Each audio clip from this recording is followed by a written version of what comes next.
Alhamdulillah alladzi bi ni'matihi tatimmu shalihat wa bi dzikrihi wa bi dzikri habibihi sayyidina wa maulana Muhammad tanazzala rahman wal barakat.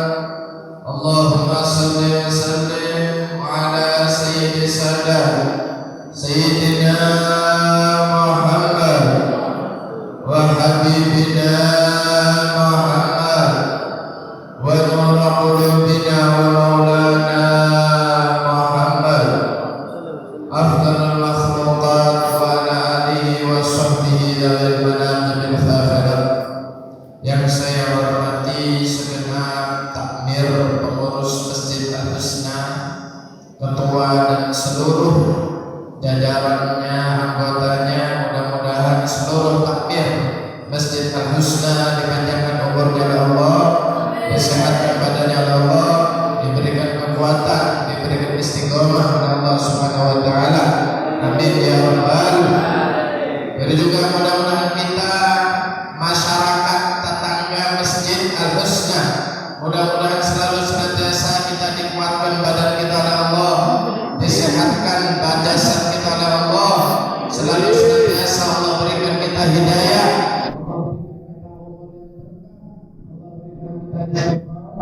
sehingga tambah umur, tambah tahun, tambah dekat dengan Allah, tambah umur, tambah tahun, tambah dekat dengan Rasulullah, tambah umur, tambah tahun, tambah dekat dengan surga Allah Subhanahu wa taala. Amin ya rabbal amin ya rabbal amin ya rabbal alamin. Tidak terasa kita bentar lagi akan memasuki pergantian tahun dari tahun 2023 ke tahun 2024. Alhamdulillah.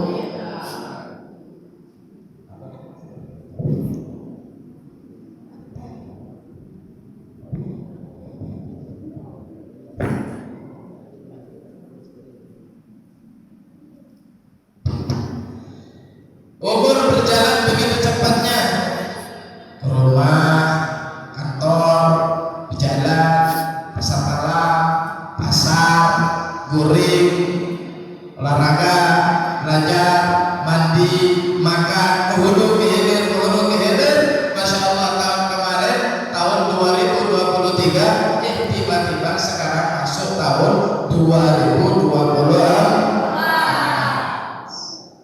Ini berarti kita mengalami yang namanya pengurangan umur. Kita mengalami pengurangan tahun. Pada hakikatnya umur tahun tidak berulang, tapi umur itu semakin tahun semakin hilang. Umur itu bukan berulang. Tahun 2023, kemudian 2023 lagi kan? Enggak. Kenapa? Karena umur tidak berulang.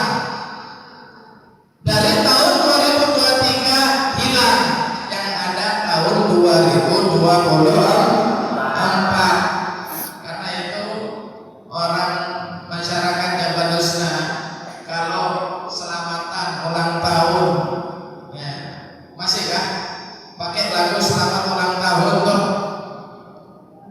Masih ada. Selamat ulang tahun. Tahun tidak berulang. Yang muda bukan kembali muda, tapi muda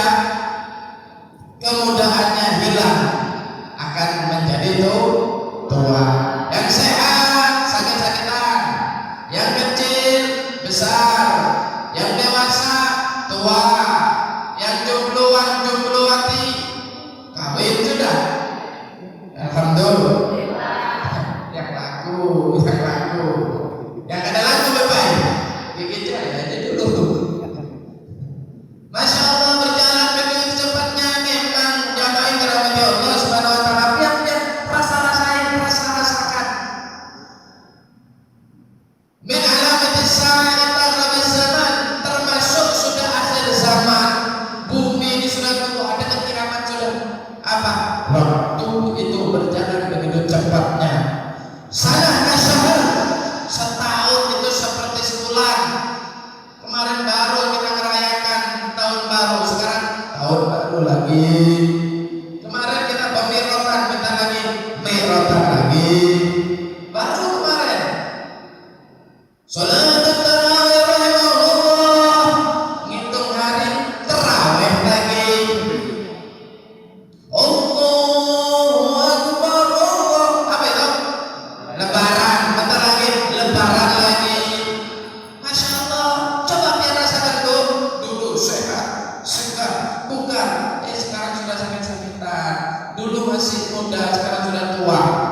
Dulu sendiri, sekarang punya anak, bahkan sudah punya cucu. Dulu masih gadis, sekarang anak sudah 5. Dulu masih bujang, sekarang Masya Allah anak sudah berjajar. Hidup tak terasa, tiba-tiba sudah tua, tiba-tiba sudah tidak muda lagi, tiba-tiba. Kenapa? Ya memang setahun itu sangat singkat. Setahun seperti sebulan rasanya. Syahr kal Jum'ah, sebulan itu seperti Jumat ketemu Jumat, alias sebulan seperti 1 minggu. Baru Jumatan lagi, baru hari libur.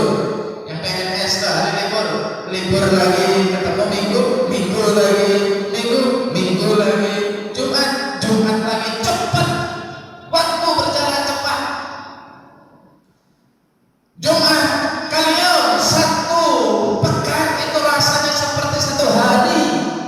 Berjalan begitu cepatnya. 1 hari seperti 1 jam. Dulu anak-anak yang lahir tahun 80-an, saya ini lahir 87.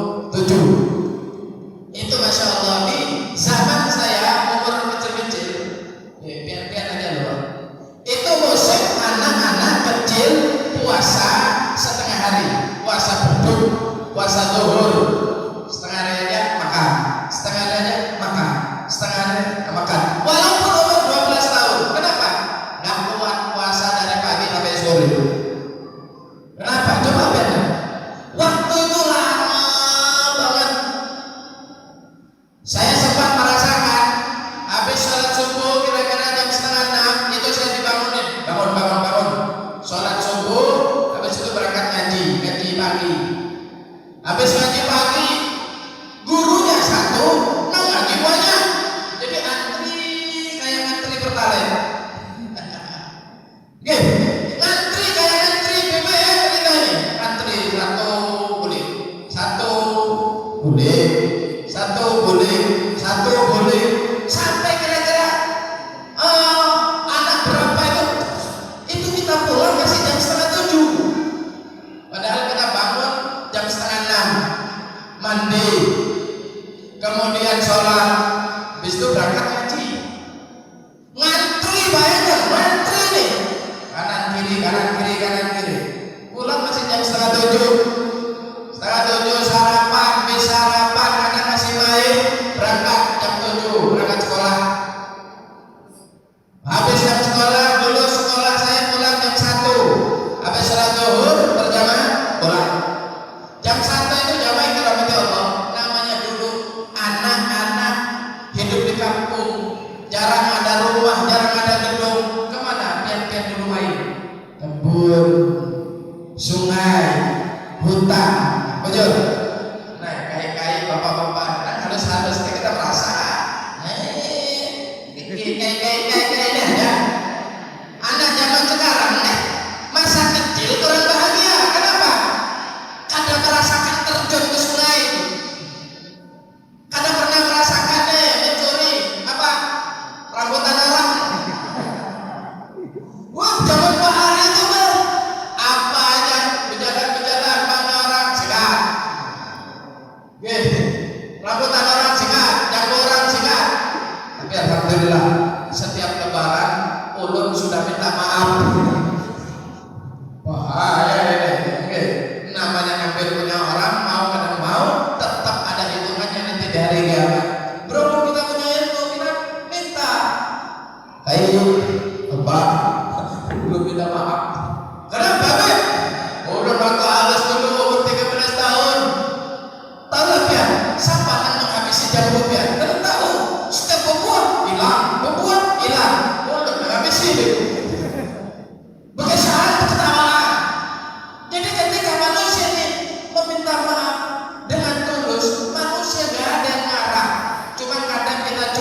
menganggap enteng, menganggap remeh perbuatan dosa sekecil apapun, lebih-lebih urusan dengan urusan orang lain. Harus minta halalnya, harus minta ridho. Jalan ke atas gunung, dekat rumah itu ada gunung bukit. Ada kita masih ke kebun, ada kita ke pinggir danau, pulang masih jam 3, mandi, ganti baju, ngaji, masya Allah, ngaji fikih, ngaji Al-Quran, pulang masih jam 5, bayangkan, main layangan, masya Allah, kok berkah gitu, dan belum rasain waktu zaman dulu, coba pengen. Apalagi mentuhan-tuhan kayak itu, sebelum sekolah ke kebun, habis sekolah ke kebun lagi, masih belum maghrib itu. Atau masa sekarang sekolah, pulang sekolah sudah sore, ngaji, boleh ngaji sudah sore, pian ke pasar, pulang sudah maghrib. Kadang pian hakim asar, sholat asar, keluar rumah, pulang sudah ada. Waktu berjalan begitu cepatnya. Karena itu para jamaah Bapak Ibu yang dirahmati Allah, dunia sah, dunia itu memang rasanya sebentar. Jadikan waktu yang sebentar pian itu jadikan ibadah. Karena itu di dalam 1 tahun, di dalam sebulan, di dalam sehari, jangan sampai waktu berjalan sia-sia. Karena itu kenapa sih kita ini kadang di malam tahun baru Hijriah, tahun baru Masehi, kita ngadakan acara muhasabah, introspeksi, evaluasi. Karena kita para jamaah yang dirahmati Allah, semakin hari bukan semakin muda, tapi kita ini semakin hari semakin tua. Umur kita semakin hari bukan semakin nambah, tapi umur kita semakin hari semakin berkurang. Untuk apa kita adakan acara seperti ini? Untuk evaluasi amal apa di tahun 2023 yang sudah pian lakukan. Ibadah mana yang sudah diistiqomahkan? Berapa kali beristighfar setiap hari? Berapa kali kita baca sholawat setiap hari? Bagaimana tahajud kita? Bagaimana sholat berjamaah kita? Jamaah dirahmati Allah Subhanahu wa taala, yauma yafirrul mar'u min akhihi wa ummihi wa abihi wa sahibatihi wa banihi likulli imri'in yawma idin sya'nun yughnihi. Persiapkan di hari yang mana cinta kasih sayang di dunia gak manfaat nanti di hari akhirat. Bu, yang sayang kada sama suami biar? Jangan tanya, nyawain rela ulun korbankan untuk suami tercinta. Begitu ya. Biar Pak, sama Bapak, ulun jiwa raga istri, jiwa raga istri, jiwa raga istri. Istrinya meninggal duluan, paling nangis 3 hari. Imbah 3 hari, hehehe lagi. Dikatakan mautun zaujah husnusan. Ingat-ingat itu, suami ditinggal mati istri itu sedihnya sebentar. Nah karena itu jamaah dirahmati Allah, suami ketinggalan istri, istri ketinggalan suami sedih. Kenapa? Karena mereka saling mencinta, saling mengisi, saling peduli, saling menyayang, saling menolong, saling membantu dikala sama-sama hidup di atas dunia. Tapi di akhirat cinta kasih sayang tidak akan manfaat. Kenapa? Karena manusia tidak bisa menolong orang lain. Apa sebabnya? Karena mereka lupa terhadap orang lain, bahkan yang paling mereka cintai. Karena begitu dahsyatnya tanggung jawab di pengadilan Allah Subhanahu wa ta'ala. Jangankan di akhirat jenazah keluarga meninggal dunia belum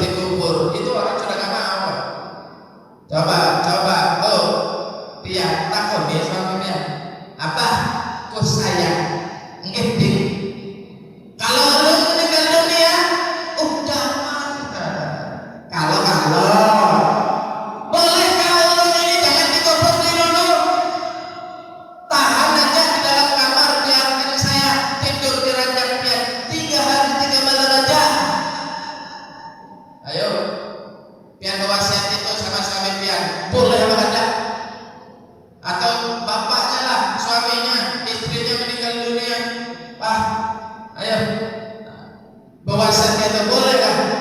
Kok jangan? Kenapa? Takut bebek goreng sama hantu ya? Bayangkan baru meninggal sudah takutan. Padahal katanya yang paling dia cintai, padahal katanya paling disayangi. Kenapa lain lagi hidup Pak? Karena itu para jamaah dirahmati Allah. Iya kawan iya antar hadu bighairi zat. Hati-hati, kita ini tidak selama-lamanya hidup di dunia. Tinggi kalian apapun terbang, sejauh kalian melangkah, tetap ujung-ujungnya kembali kepada Allah Subhanahu wa ta'ala. Karena itu amal apa sudah yang pian lakukan. Tabungan mana? Berapa duit yang pian sudah jariahkan ke masjid? Berapa duit sudah yang pian jariahkan ke pondok pesantren, ke majelis taklim? Pembangunan ibadah. Berapa perut orang lapar yang sudah pian kasih makan? Berapa anak yatim yang sudah pian santuni? Berapa kali sudah khatam Al-Quran selama seumur hidup? Ayo, berapa kali sudah? Bahkan kadang pilih kita ini Pak, seumur-umur belum pernah khatam Al-Quran walaupun sekali. Ada kabeh? Banyak. Di mana Beb? Bukit Pinang, tetangga saya. Kalau di komplek Masjid Al-Husain ini lebih parah lagi. Kadang seumur hidup kita belum pernah khatam Al-Quran sekali. Padahal kita ini nabi, bukan rasul, bukan wali, bukan ulama, bukan. Ibadah sedikit, terus gimana kita ini? Bagaimana nasib pian nanti di akhirat? Bagaimana nasib pian di alam kubur? Adakah yang menjamin keselamatan kita? Jamaah yang dirahmati Allah, wali itu adalah kekasihnya Allah. Rasul itu paling dicintai oleh Allah. Tapi bagaimana Nabi? Nabi sholat sampai kakinya bengkak. Begitu banyaknya ibadah. Ayo kita. Diri kita ini yang nggak ada yang menjamin diri kita masuk ke dalam surga. Nggak ada yang punya garansi kita ketika kita masuk neraka. Nggak ada. Kita cuma bisa mengandalkan diri kita. Apa yang sudah kita siapkan untuk menghadap Allah? Apa yang sudah kita siapkan nanti di akhirat? Bayangkan Nabi Rasul, coba nggak ada yang balas ibadah. Kita bukan Nabi, bukan Rasul. Tambahin lagi malas ibadah. Wali itu nggak ada kisah wali itu malas sembahyang. Ada. Imam Ali Zainal Abidin bin Sayyidina Husain bin Ali bin Abi Thalib, cucunya Rasulullah, itu sehari semalam sholat sunnahnya aja itu 1000 rakaat. Biar baca di kitab-kitab ada. Bukan hoax, bukan hoax, asli. Itu manaqib, itu kisah, itu riwayat dari para alim ulama dan ada di dalam kitab-kitab. Kalau cuma ada di mulut-mulut mungkin dikumpuli orang tidak biasa itu. Tapi ini nyata, saudara. Sudah wali, dicintai orang, ibadahnya banyak lagi. Nah kita siapa? Nah, jamaah yang dirahmati Allah. Suatu saat ketika Sayyidina Ali Zainal Abidin ada di kota Madinah, beliau berada di dalam masjid. Pas kebetulan jam 10, jam 9 pagi itu jarang orang ke masjid. Tapi Sayyidin, Masya Allah, istiqomah, sholat, zikir, wirid, ngaji di masjid terus. Suatu saat ada orang luar daerah datang ke Madinah untuk pulangan barang, belanja barang. Sebelum pinjam pasar, orang ini singgah ke masjid, sholat, berdoa, ya Allah, ulun hendak belanja. Aku mau belanja di pasar pagi, hendak ulun jual lagi di tanah bulu, misal. Ini orang berdoa dulu sebelum belanja, ya Allah, saya dari kota daerah Fulan, saya ke kota Madinah, ke kotanya Rasulullah, hendak belanja beli barang, nukar barang, saya akan jual lagi di tempat saya, lariskan dagangan saya ya Allah. Ini ujur nih, doa, ibadah, hanya usaha. Jamaah itu kata Allah, langsung beliau, pulang, langsung keluar. Kemudian pas di pasar bingung, mana duit saya, cari kanan ke kiri, dompet, tas jangan-jangan ketinggalan di masjid. Boleh ke masjid, nggak ada orang di masjid, nggak ada manusia di masjid, cuma ada satu orang lagi sembahyang. Dilihat di bekasnya sembahyang, duitnya sudah nggak ada, tasnya sudah nggak ada. Ditungguinnya, ayo lah kasih sholat. Namanya ulama, namanya wali, ulama lama kalau sholat. Kenapa? Karena setiap sholat kadang 1 juz Al-Quran sidin baca. Allahumma shalli ala Muhammad. Ayo lah kasih. Assalamualaikum. Kenapa? Mana duit saya? Duit mana? Duit saya tadi ketinggalan di sini. Saya nggak ngelihat. Bohong imam nih. Wah, penampilannya kayak guru, penampilannya kayak kiai, penampilannya kayak orang alim, tapi balik juga itu nih. Ada tahu sih, itu adalah tokohnya Madinah, ulama panutan kota Madinah, Sayyidina Ali Zainal Abidin. Kadang marah sih.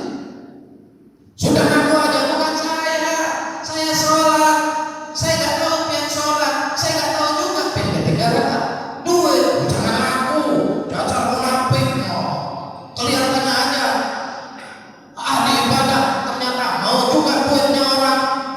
Ayo sudah gini aja, daripada kita bertempat ada di masjidnya Allah, di rumahnya Allah, berapa duit kamu? 100 dinar, 100 juta. Ayo sudah ke rumah saya. Ini kan nyaman, ternyata duit lucu di rumah.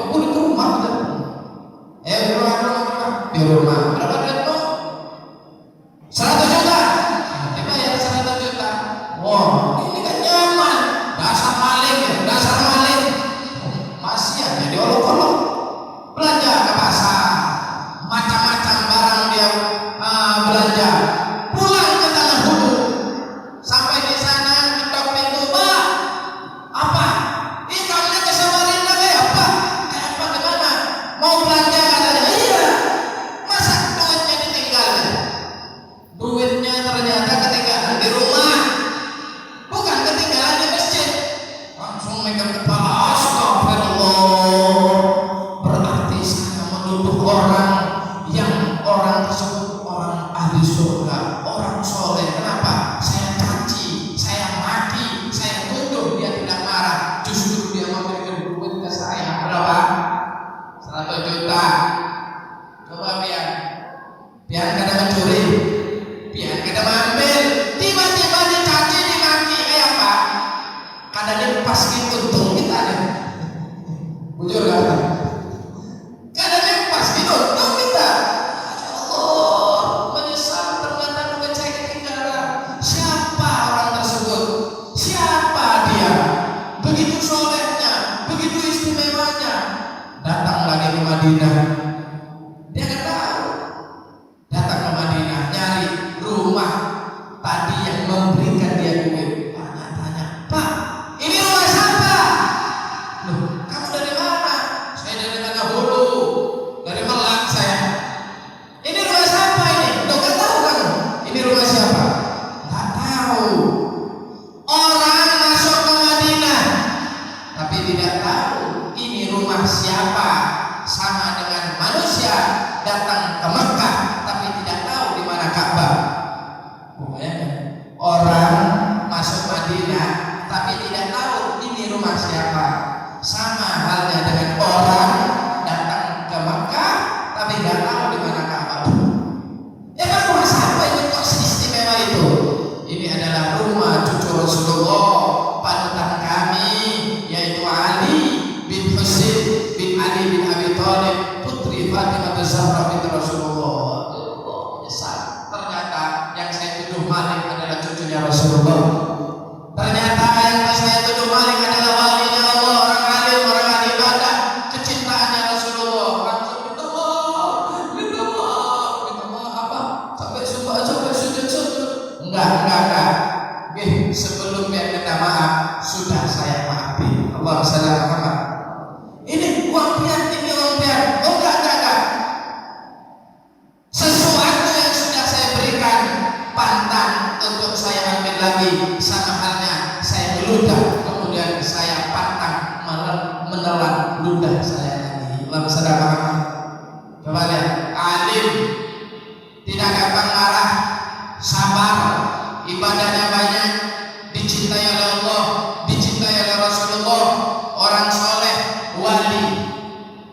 ibadahnya Masya Allah. Coba lihat.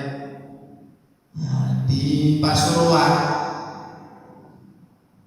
2 minggu yang lalu ada haul Habib Ja'far bin Syekh Al-Asgar. Beliau aslinya dari Hadramaut, dari kota Ghurfah. Di Hadramaut itu Tarif, itu Hadramaut, dua kota. Nah, salah satu kota Ghurfah. Beliau lahir dari situ, kemudian hijrah ke Indonesia. Menikah dengan orang Indonesia, kemudian beliau merasa ilmu saya belum cukup, ilmu saya masih kurang. Akhirnya beliau walaupun sudah menikah, walaupun sudah punya anak, beliau berangkat ke Mekah untuk menimba ilmu lagi.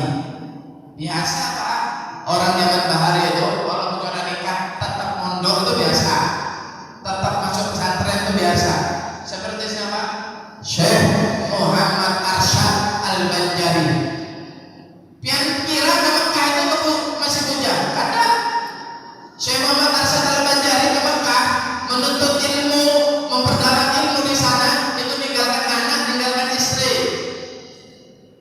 Ini Habib Ja'far sama ke Mekah. Ketika di Mekah beliau dijuluki Hamamatul Haram, merpatinya Mekah. Kenapa?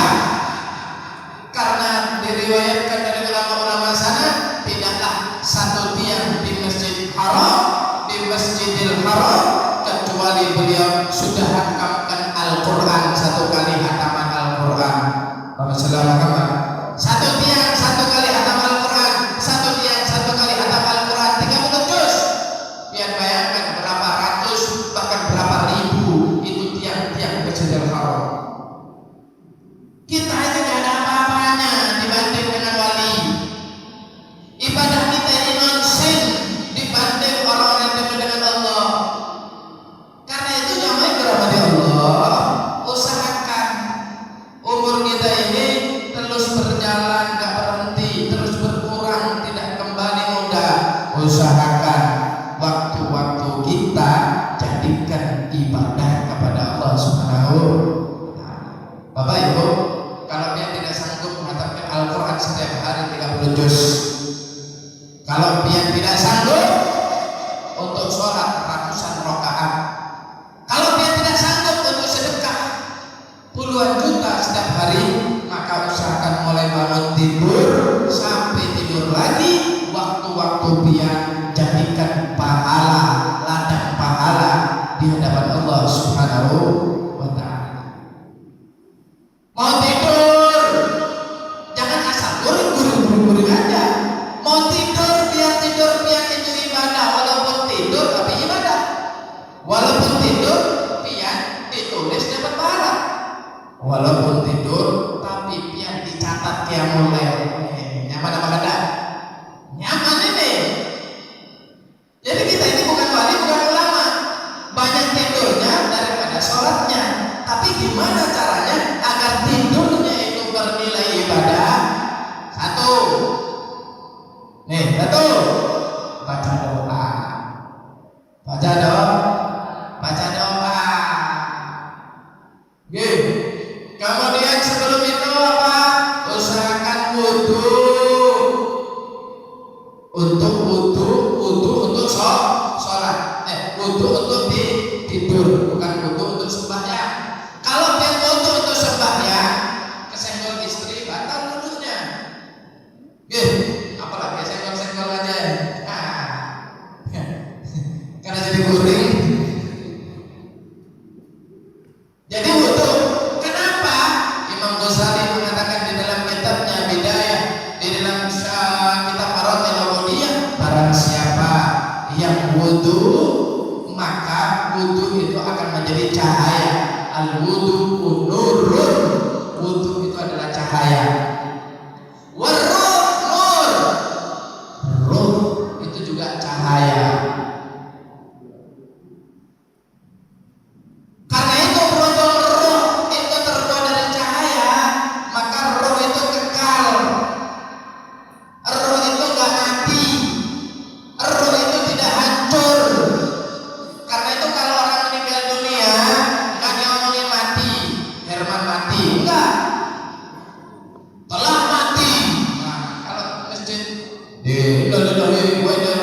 telah mati kan enggak? Telah berpulang ke rahmat Allah. Pulang, bukan mati. Kalau mati itu kambing mati, ayam mati, kalau diburung mati, sapi mati. Kalau hewan enggak mati. Apa? Berpulang ke rahmat Allah, kembali. Allah Subhanahu wa taala menciptakan nur. Dari nur tersebut tercipta Nur Muhammad. Nur Muhammad ini, roh itu tercipta asal-usulnya dari Allah, dari nur. Sehingga nur tidak mati. Nur kalau meninggal dunia kembali ke nur, dari Allah kembali ke Allah. Karena itu berpulang ke rahmat Allah. Kalau badan itu tercipta dari tanah kembali ke tanah, dari Allah kembali ke Allah, dari cahaya kembali ke cahaya, dari nur kembali ke nur. Karena itu kalau orang mau tidur kemudian dia berwudu, maka wudunya akan membuahkan cahaya, rohnya mengeluarkan nur. Sehingga kalau manusia tidur dalam keadaan wudu, rohnya diizinkan oleh Allah naik ke langit sampai naik ke arsy Allah Subhanahu wa taala. Sehingga orang Jabar Husna kalau tidur mimpinya mimpi baik-baik, alhamdulillah. Mimpi masuk surga, amin Allahumma. Mimpi ketemu Rasulullah, mimpi ketemu Nabi Muhammad, mimpi dapat duit, mimpi jadi raja, mimpi indah-indah, mimpi ketemu malaikat, mimpi yang bagus-bagus. Kenapa? Karena rohnya naik ke langit. Di langit tempatnya malaikat Allah, di langit tempat para walinya Allah, di langit tempat rasul-rasul dan nabi-nabi Allah Subhanahu wa ta'ala. Tapi kalau pian goreng dan goreng gak pakai wudu, maka roh pian itu gak bisa naik ke langit. Kemana Beb? Berjalanan aja di daerah Tengku Umar dan sekitarnya. Jadi kan heran pian mimpi tenggelam di Sungai Mahakam. Kenapa? Dia kan berjalan ke Mahakam. Mimpi kenapa Bang? Aduh mimpi apa? Oh, dicekikin terus. Lalu kenapa? Rohnya perjalanan ke hutan, rohnya perjalanan ke Sungai Mahakam, rohnya perjalanan ke Sungai Nata. Jadi kada heran mimpi digigit anjing, mimpi dihantam buaya, mimpi dililit ular. Kenapa? Karena rohnya perjalanan di atas dunia. Tapi kalau orang punya wudu, rohnya diizinkan oleh Allah ke langit, sehingga mimpinya indah-indah. Allah Subhanahu Muhammad. Karena itu kalau pengen mimpi yang indah dan mimpi itu bisa jadi kenyataan, maka kalau tidur wudu, paling tidak bacalah doa dan menghadaplah kiblat seperti orang yang meninggal dunia. Allah Subhanahu Muhammad. Tidur itu bukan hanya sekedar kembang tidur, bunga tidur, enggak. Mimpi itu adalah ada artinya. Mimpi itu bisa juga jadi kenyataan. Karena itu usahakan mimpi pian, mimpi baik. Agar apa? Agar ketika Allah nyatakan mimpi pian, kenyataannya mimpinya baik. Jangan sampai mimpi jelek akhirnya mimpi jadi kenyataan baik, kenyataan jelek. Bahaya kita. Nah, hadirin para jamaah, kalau seandainya mimpi itu cuma sekedar bunga tidur, maka Allah tidak mengutus nabi, mengutus rasul yang bisa takwil mimpi. Allah Muhammad. Siapa nabi yang bisa takwil mimpi? Salah satunya yang paling terkenal siapa? Nabi Yusuf alaihissalam. Tapi semua nabi, semua rasul, bahkan Nabi Muhammad SAW itu mesti setiap pagi sholat subuh, Nabi garang subuh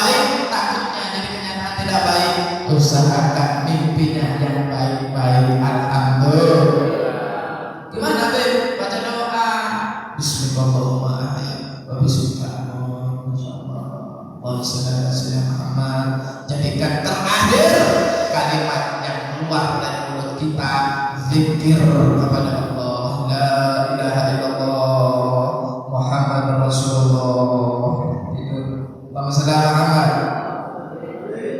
Barang siapa yang tidur wudu, barang siapa yang tidur baca doa, barang siapa yang tidur posisinya miring sebelah kanan, maka dihitung oleh Allah walaupun tidur dapat pahala sholat, dapat pahala qiyamul lail, dapat pahala zikir, dapat pahala tahajud sampai dia bangun.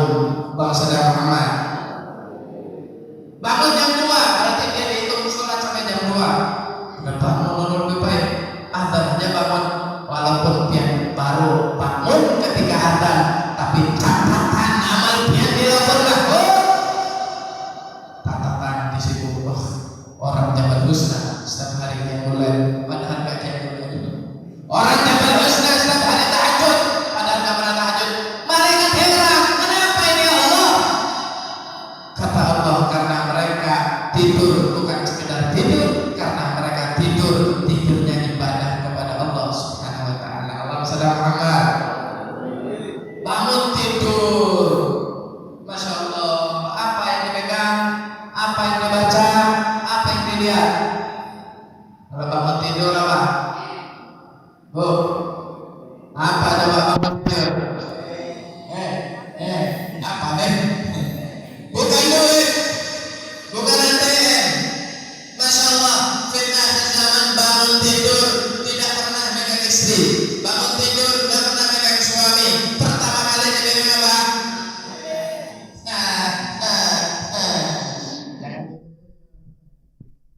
Masya Allah, rubah dari sekarang. Bangun tidur langsung berdoa kepada Allah, berterima kasih dia kepada Allah. Alhamdulillah alladzi ahyana. Terima kasih ya Allah, segala puji bagi Engkau ya Allah, ahyana, yang telah menghidupkan saya setelah saya mati kecil. Jadi tidur itu seperti orang mati kecil. Allahumma shalli ala Muhammad.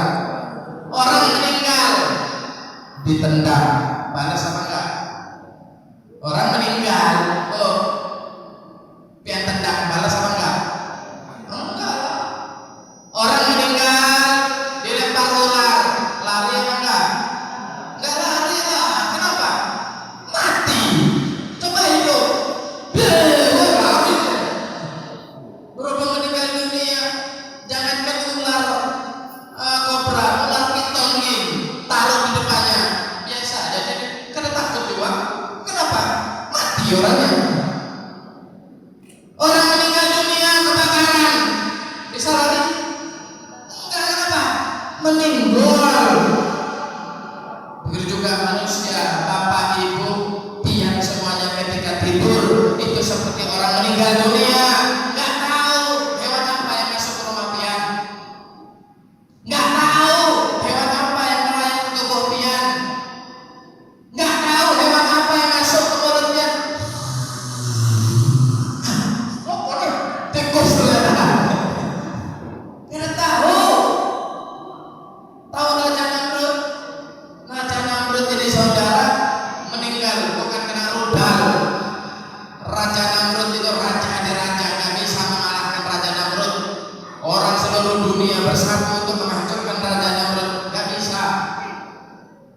Meninggalnya bukan pedang, meninggalnya bukan karena racun, meninggalnya bukan karena tombak, meninggalnya bukan karena pistol. Meninggalnya apa? Gara-gara lalat masuk di hidung, masuk sampai ke pangkal otak, sehingga Namrud itu meninggal dunia, mukanya hancur. Kenapa? Gatal, sehingga digaruk nggak bisa, diobatin nggak bisa, kemudian dioperasi nggak bisa. Sedangkan di sini gatal, sehingga dipukul sampai terakhir beliau minta dipukul sama kayu. Bayangkan kulit 10 loh, datang ke muka dia. Apa ada hancur? Muka siapa tadi? Namrud tadi hancur, apalagi dia? Gak ada tahu ya apa binatang yang masuk ke wajah dia. Rumah kebakaran, gak tahu. Motor kembaliannya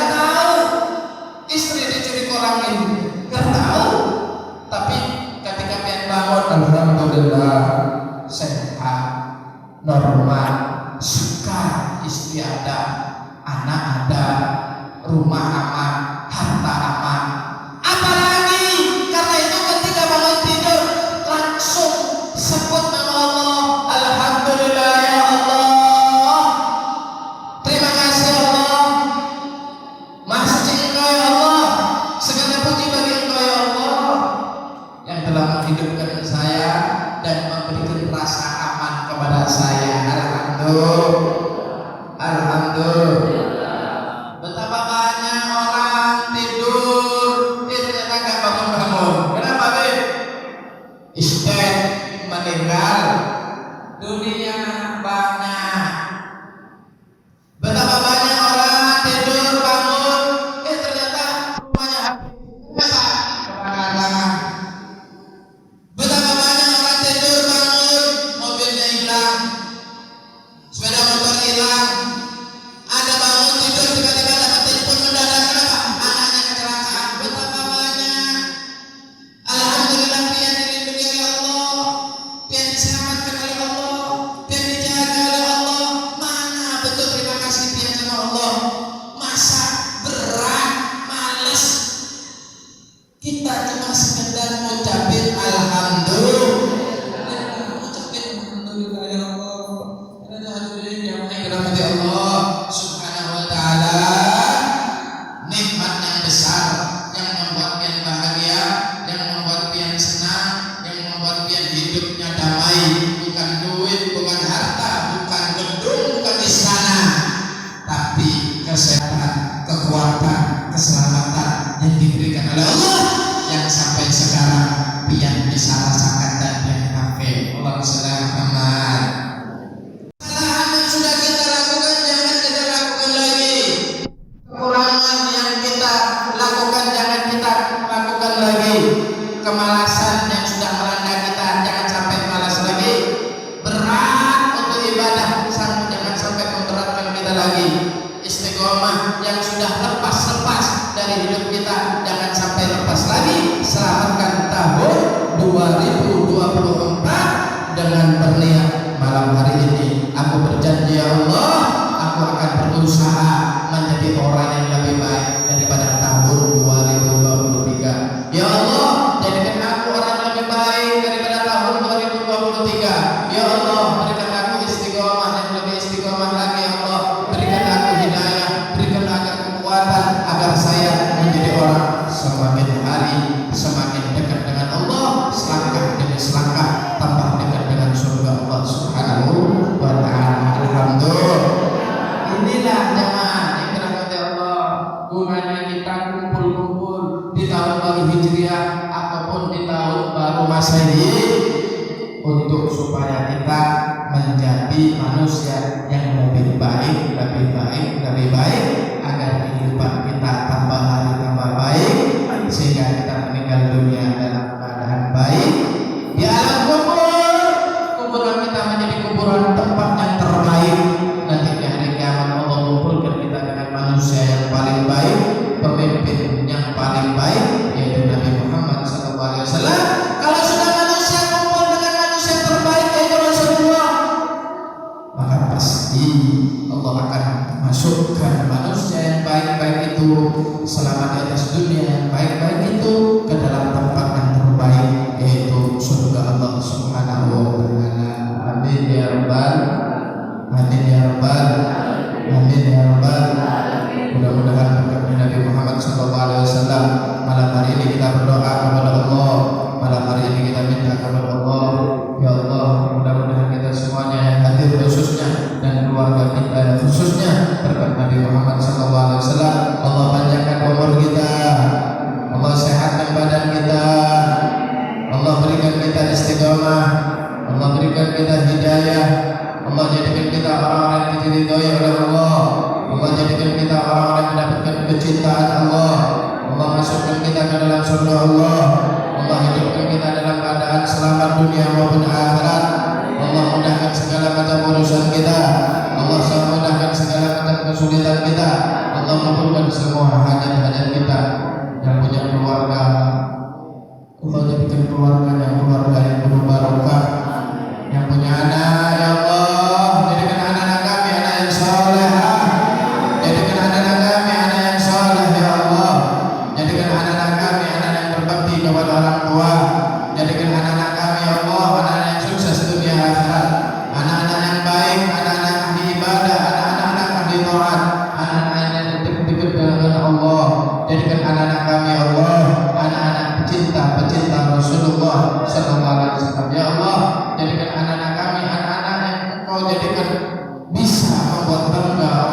dunia maupun akhirat. Jadikan anak-anak kami ya Allah, anak-anak bisa membuat bahagia orang tua dunia maupun akhirat. Orang tua kami yang sudah meninggal dunia, ampuni dosa-dosa mereka ya Allah. Angkat derajat mereka ya Allah, terangi kuburannya ya Allah. Angkat derajat mereka ya Allah, masukkan mereka ke dalam surga-Mu. Orang tua kami yang masih hidup ya Allah, panjangkan umur mereka, sehatkan badan mereka, lindungi mereka dari bala dan musibah. Orang tua kami yang sakit, sehatkan daripada segala macam penyakit ya Allah. Angkat penyakit mereka ya Allah, rahmati mereka ya Allah, sayangi mereka ya Allah, masukkan mereka ke dalam surga-Mu ya Allah. Ya Allah, ya Allah, berkat Nabi Muhammad, selamatkan kami dunia maupun akhirat. Selamatkan kami dunia maupun akhirat. Selamatkan kami dunia maupun akhirat. Rabbana atina fid dunya hasanah wa fil akhirati hasanah wa qina adzabannar. Wa sallallahu ala sayyidina Muhammadin wa alihi wasallam. Alhamdulillahirabbil alamin. Bapak Ibu, Allah Subhanahu wa taala, ini saja mungkin yang bisa saya sampaikan. Mudah-mudahan berkah dan bisa kita amalkan sehingga kita menjadi orang